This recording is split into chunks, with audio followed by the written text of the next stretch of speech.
Hi ನಮಸ್ತೆ ಎಲ್ಲರಿಗೂ. ನಂದು ಹೊಸದಾಗಿ ಯೂಟ್ಯೂಬ್ ಚಾನಲ್ ಓಪನ್ ಆಗಿದೆ ಈಗ ರೀಸೆಂಟಾಗಿ. ಎಲ್ಲರೂ ಆದಷ್ಟು ಸಪೋರ್ಟ್ ಮಾಡಿ. ಟೈಲರಿಂಗ್ ಟಿಪ್ಸ್ ಬಗ್ಗೆ ತಿಳಿಸ್ಕೊಡ್ತೀನಿ. ಫಸ್ಟ್ದಾಗಿ ಮೆಷರ್ಮೆಂಟ್ ಟೇಪು. ಕೆಲವರಿಗೆ ಮೆಷರ್ಮೆಂಟ್ ಟೇಪು ಈಗ ಬಿಗಿನರ್ಸ್ಗೆ ಅದ್ರ ಬಗ್ಗೆ ಗೊತ್ತಿರಲ್ಲ.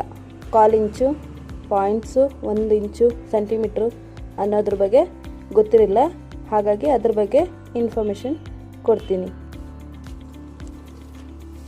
ನೋಡಿ. ಈ ಟೇಪ್ಸು ಒಂದೊಂದು ಟೇಪು ಒಂದೊಂದು ಥರ ಇರುತ್ತೆ. ಅದರಲ್ಲಿ ಡಿಫ್ರೆಂಟ್ ಆಗಿರೋ ಟೇಪ್ಸು ಒಬ್ಬೊಬ್ಬರಿಗೆ ಅರ್ಥ ಆಗಲ್ಲ, ಒಬ್ಬೊಬ್ಬರಿಗೆ ಅರ್ಥ ಆಗುತ್ತೆ. ಹಾಗಾಗಿ ಕ್ಲಿಯರಾಗಿ ಇವತ್ತು ಮೆಷರ್ಮೆಂಟು ಹೇಗಿದೆ ಅಂತ ತಿಳಿಸ್ಕೊಡ್ತೀನಿ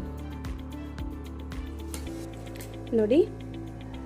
ಈ ಟೇಪಲ್ಲಿ ಮೆಷರ್ಮೆಂಟ್ ಹೇಗೆ ತೊಗೊಳ್ಳೋದು ಅಂತ ಹೇಳ್ಕೊಡ್ತೀನಿ ನೋಡಿ. ಈ ಸೈಡಲ್ಲಿ ಫುಲ್ಲು ಇದು